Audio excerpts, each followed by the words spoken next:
বিসমিল্লাহির রহমানির রহিম। বাংলাদেশ জিন্দাবাদ। বাংলাদেশ জাতীয়তাবাদী দল বিএনপি জিন্দাবাদ। তারেক রহমান জিন্দাবাদ। প্রিয় দেশবাসী, আসসালামু আলাইকুম রহমতুল্লাহি ওয়া বারাকাতুহু। আপনারা কেমন আছেন? আমার পক্ষ থেকে আপনাদের সকলের প্রতি রইল ভালোবাসা ও সালাম, এবং সবসময় ভালোবাসা থাকবে অবিরাম। তো যাই হোক, আমি কয়েকটি কথা বলতে চাই। আমার বাড়ি বরগুনা, বরগুনা জেলা, বরগুনা 1 আসন। তো আমি মোহাম্মদ নাসির উদ্দিন। যাই হোক, আমি বলতে চাচ্ছি এটাই যে আমি মাঝে মধ্যে সাধারণভাবে দু একটা ভিডিও বানাই বা ভিডিও করি, বা কিছু বিএনপিকে নিয়ে কথা বলি, দেশকে নিয়ে কিছু কথা বলি। কারণ হচ্ছে আমাদের এই দেশের প্রতি সকলেরই একটা দায়িত্ব আছে। বর্তমান পরিস্থিতি নিয়ে কিছু কথা বলি মাঝে মধ্যে। যাই হোক, বাংলাদেশের বর্তমান রাজনৈতিক পরিস্থিতি বলেন, দেশের পরিস্থিতি বলেন, ভালো না। কারণ আমার পথে ঘাটে শুনতে পাই সাধারণ মানুষ বলে এখনো কোনো সরকার নাই। অর্থাৎ অন্তর্বর্তীকালীন সরকার, এই সরকার কেউ গোনায় ধরে না। এদেশের সাধারণ মানুষ বোঝে যে উন্নয়ন করতে হলে একটা রাজনৈতিক শক্তিশালী সরকার দরকার। আর সেই সরকার পেতে হলে শক্তিশালী সরকার গঠন করার ক্ষমতা কাদের আছে সেটা সাধারণ মানুষ বোঝে। যাই হোক, আমি বলতে চাচ্ছি যে এদেশের মানুষ বোঝার কোনো বাকি নেই যে এখন মাত্র দেশ ভালো চালাতে হলে একটি স্ট্রং রাজনৈতিক সরকার গঠন করতে হবে। সেটা গঠন করতে হলে একমাত্র বিএনপির সরকার গঠন করতে হবে। সাধারণ মানুষ জানে এই বিএনপিকেই সাধারণ মানুষ ভোট দেবে। কারণ সাধারণ মানুষ জানে যে বিএনপিকে ছাড়া বিকল্প কোনো রাস্তা নেই। বিএনপিকে ছাড়া যদি ভোট দেয় অন্য কাউকে, দেশ চালাতে পারবে না, দেশ চালাতে ব্যর্থ হবে। কিন্তু কয়েকটি মহল আমি দেখছি বারবার চেষ্টা করে যাচ্ছে যে এদেশে যেন বিএনপির বিভিন্ন দুর্নাম করে, বিএনপির মাথায় লবণ রেখে বড়ই খাওয়ার চেষ্টা করছে। অর্থাৎ এবং বিএনপিকে বিভিন্ন দোষারোপ করছে। আমাদের লিডার তারেক রহমান শহীদ প্রেসিডেন্ট জিয়াউর রহমানের সুযোগ্য সন্তান। তিনি অত্যন্ত বিচক্ষণ। তিনি সুষ্ঠু সামাজিক রাজনীতি পছন্দ করেন। তিনি প্রতিহিংসা রাজনীতি পছন্দ করেন না। আমি এর আগেও বলেছি, তারেক রহমান ছাড়া এদেশ পরিচালনা করার এই মুহূর্তে কারো ক্ষমতা নেই। অর্থাৎ দেশ ভালো চালানোর ক্যাপাসিটি কারো নেই। একমাত্র আমাদের লিডার তারেক রহমান তিনিই পারবেন এদেশ ভালোভাবে পরিচালনা করতে, দেশের উন্নয়ন করতে। তো যাই হোক, মানুষের প্রতিহিংসা, আমাদের লিডার তারেক রহমান তিনি বলেছেন যে প্রতিহিংসা রাজনীতি বন্ধ করতে হবে, সাধারণ মানুষের খেদমত করতে হবে, সাধারণ মানুষের পাশে থাকতে হবে। সাধারণ মানুষ কোথায় কষ্টে আছে খেয়াল রাখতে হবে। আমাদের লিডার তারেক রহমানের কথা হচ্ছে বিএনপিতে কোনো চাঁদাবাজ নেই, বিএনপিতে কোনো সন্ত্রাস নেই, বিএনপিতে কোনো অপকর্ম করার লোক নেই। কারণ আমাদের লিডার তারেক রহমানের কথা হচ্ছে বিএনপি একটি পরিচ্ছন্ন রাজনীতি করে। বিএনপিতে যারা আছেন তারা পরিচ্ছন্ন রাজনীতিবিদ। অর্থাৎ বিগত ফ্যাসিস্ট আওয়ামী সরকারের সময় বহুত আন্দোলন হয়েছে। আন্দোলনের সময় কোনো আন্দোলনেই কিন্তু বিএনপি কোনো মানুষ হত্যা করেন নাই, কোনো মানুষের উপরে লাঠি বলেন, ইটপাটকেল বলেন, এটি করেন নাই, করার চেষ্টাও করেন নাই। তো বিএনপি ভদ্র সংগঠন বলেই মানুষ অনেক সময় বলে এটা করে নাই সেটা করে নাই, কিন্তু মানুষ মারা মহাপাপ, সেটা বিএনপি পছন্দ করেন না। মানুষ হত্যা মহাপাপ, সেটা বিএনপি পছন্দ করেন না। যাই হোক, আমি বলবো পরিচ্ছন্ন রাজনীতি করা আমাদেরকে শিখিয়েছেন আমাদের লিডার তারেক রহমান। তারেক রহমানের নেতৃত্বে আগামী জাতীয় সংসদ নির্বাচনে জনগণ ভোট দিয়ে তারেক রহমানকে প্রধানমন্ত্রী হিসেবে দেখতে চায়। আমরা সাধারণ মানুষের কাছে শুনতে পাই যে এখন কোনো সরকার নেই, অর্থাৎ বর্তমান অন্তর্বর্তীকালীন সরকার, এই সরকার কোনো মানুষ গোনায় ধরে না। কারণ সাধারণ মানুষ জানে যে এই সরকার দেশ ভালো পরিচালনা করতে পারবে না। কারণ দেশ ভালো পরিচালনা করতে হলে একটা শক্তিশালী রাজনৈতিক সংগঠনের প্রয়োজন, যারা সরকার গঠন করলে দেশ ভালো চলবে, দেশের উন্নয়ন হবে। সাধারণ মানুষ চায় দেশের উন্নয়ন, সাধারণ মানুষ চায় দেশের মানুষ যাতে দুবেলা সুন্দর মতো খেতে পারে, মানুষ কষ্টে না থাকে।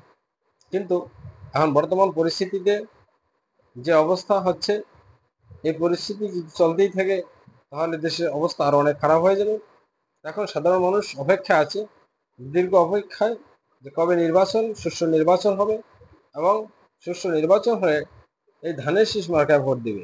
কারণ আমি দেখতে পাচ্ছি যে মানুষ ধানের শীষ ছাড়া কিছু বুঝে না।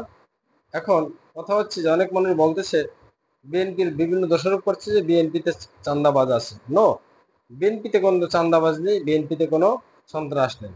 আমাদের লিডার তারেক রহমান বারবার বলেছেন বিএনপিতে কোনো চাঁদাবাজ সন্ত্রাস থাকতে পারে না। কারণ বিএনপি যারা চাঁদাবাজ তাদের স্থান বিএনপিতে নেই, সন্ত্রাসের স্থান বিএনপিতে নেই। আমাদের তারেক রহমান, আমাদের লিডার তারেক রহমানের কথা। আর আমরা তার নেতৃত্বে আছি এবং থাকব, এবং আমরা আমাদের অবস্থান থেকে সাধারণ মানুষের পাশে থাকার চেষ্টা করব। আমি বিশেষ করে ব্যক্তিগতভাবে কোনো মানুষের ক্ষতি করি না, আর করবো না। আমার জীবনে কোনো মানুষকে আমি আঘাত করে কোনো কথাও বলিনি, আমার মনে পড়ে না। তো আমার আসন হচ্ছে বরগুনা 1। তো আমি সাধারণভাবেই চলি, বা সাধারণভাবে আমি মানুষের সাথে ভালো ব্যবহার করার চেষ্টা করি, ভালো মানুষের সাথে সুসম্পর্ক রাখার চেষ্টা করি। তো যাই হোক, আমি বিএনপির রাজনীতি করি, বাট আমি কোনো পদ পদবীর লোভ লালসা আমার কখনোই ছিল না বা নাই। এক কথায় শহীদ প্রেসিডেন্ট জিয়াউর রহমান, তার আদর্শকে আমি লালন করি, তাকে আমি ভালোবাসি। আমাদের দেশমাতা বেগম খালেদা জিয়া, তাকে ভালোবাসি। তিনি একজন ভালো ঘরের সন্তান, অনেক ভদ্র, ভালো। যাই হোক, আমাদের দেশমাতা বেগম খালেদা জিয়া তাকে অন্যায়ভাবে আওয়ামী ফ্যাসিস্ট সরকার বন্দি করে রেখেছিল, মিথ্যা মামলা করেছিল। আমার লিডার তারেক রহমানের প্রতি মিথ্যা মামলা করেছিল। মিথ্যা মামলা দেখিয়ে বিভিন্নভাবে হয়রানি করেছে, বিএনপি নেতাকর্মীদেরকে, সকল নেতাকর্মীদের হয়রানি করেছে। যাই হোক, আমি বলবো প্রতিহিংসা রাজনীতি আমাদের লিডার কখনো শিক্ষা দেয়নি, বা আমরা করবো না। তো এখন কথা হচ্ছে, আমি আপনাদের সাধারণ মানুষকে জানতে চাই যে আমাকে ইতিমধ্যে বরগুনা 1 থেকে, আমার আসন থেকে আমাকে অনেকেই নক দিয়েছেন নির্বাচনের জন্য, যে নির্বাচন করেন, আপনি ভালো মানুষ, নির্বাচন করলে আমাদের এলাকার উন্নয়ন হবে। আসলে আমি কতটুকু ভালো সেটা আমি জানি না, একমাত্র আল্লাহ জানে, আর সাধারণ মানুষ যারা আছে তারা জানে। যাই হোক, আমি নির্বাচন ওই রকমের আসলে রাজনীতি করার ইচ্ছা আমার নেই। এমনিতে বিএনপির রাজনীতি করি, কিন্তু একটা প্রার্থী হয়ে আমি নির্বাচিত হব বা এমপি হব এ ধরনের আমি আশা করি না। কিন্তু সাধারণ মানুষ বারবার আমাকে নক দিচ্ছে যে আপনি নির্বাচনে দাঁড়াইলে আমাদের এলাকায়, আপনি যদি এমপি হন, আমরা ইনশাআল্লাহ আশাবাদী আমাদের এলাকার উন্নয়ন হবে, আমরা আপনাকে ভোট দেব, অর্থাৎ ধানের শীষ মার্কায় ভোট দেবে। এখন আপনারা আমাকে একটু মতামত জানাবেন যে আসলে আমি নির্বাচন করবো কিনা, বা করা ঠিক হবে কিনা। কারণ হচ্ছে, আমি যত ভালো কাজই করি না কেন, প্রতিহিংসা থাকে অনেক সময়। এক সরকার ক্ষমতায় না থাকলে আর সরকার তার উপরে বিভিন্ন প্রেশার ক্রিয়েট করে। তো যাই হোক, আমি সাধারণভাবেই চলি, বা সাধারণভাবে দিয়ে একটা ভিডিও বানাই। আমার ভিতরে কোনো অহংকার দেমাক নেই। আমি তারেক জিয়ার নেতৃত্বে, আমি শহীদ প্রেসিডেন্ট জিয়াউর রহমান এর আদর্শকে লালন করি। আমার ভিতরে কোনো দেমাগ অহংকার বলতে কিছু নেই। তো এখন সাধারণ মানুষ আমাকে প্রেশার ক্রিয়েট করছে যে আপনি নির্বাচনে আসেন, আমরা আপনাকে চাই। আপনারা মতামত জানাবেন আসলে আমার নির্বাচনে আসা ঠিক হবে কিনা। আমার এরকম অর্থ নেই, আমার সম্পদ নেই, আমার আছে সাধারণ মানুষের প্রতি ভালোবাসা। দিতে পারবো শুধু ভালোবাসা, এই মুহূর্তে আর কিছুই দিতে পারবো না। তো আমার অবস্থান থেকে আমি চেষ্টা করি সাধারণ মানুষের পাশে থাকার জন্য, বা থাকবো। মানব সেবাই বড় সেবা, সে সেবা আমি সবসময় করব। তো যাই হোক, আমি বেশি কিছু বলতে চাই না। তো একটি মহল চাচ্ছে বিএনপির উপরে বিভিন্ন দোষ চাপিয়ে, বিএনপির উপর দুর্নাম চাপিয়ে তারা ফায়দা লুটানোর চেষ্টা করছে। দেশবাসীকে সবার সজাগ থাকতে হবে, যে কোনোভাবে যেন এইভাবে দোষ চাপিয়ে ফায়দা লুটানোর চেষ্টা করতে না পারে। কারণ আওয়ামী সরকার চেয়েছিল বিএনপি নিশ্চিহ্ন করতে, তারাই পারেন নাই। তো ইনশাল্লাহ আর কেউ পারবে না। তারপরেও সজাগ থাকতে হবে যে বিএনপি একটি সামাজিক সংগঠন, এবং পরিচ্ছন্ন রাজনীতি করে তারা। তাদের উপর অন্যান্য অনেকেই আছেন, নাম বলবো না, তারা চাচ্ছে বিএনপির দুর্নাম করে সাধারণ মানুষকে একটা ভুল মেসেজ দেওয়ার জন্য। কিন্তু সে ভুল মেসেজ দিয়ে কিছুই করতে পারবে না। সাধারণ মানুষ বুঝে ফেলেছে যে ধানের শীষ ছাড়া আর কোনো বিকল্প রাস্তা নেই।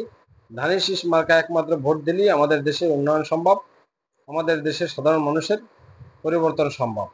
যাই হোক, আমি আর বেশি কথা বাড়াবো না। আপনাদের সকলের প্রতি রইল আমার ভালোবাসা। বাংলাদেশ জিন্দাবাদ, বাংলাদেশ জাতীয়তাবাদী দল বিএনপি জিন্দাবাদ, তারেক রহমান জিন্দাবাদ। আসসালামু আলাইকুম রহমতুল্লাহ বারাকাতুহ।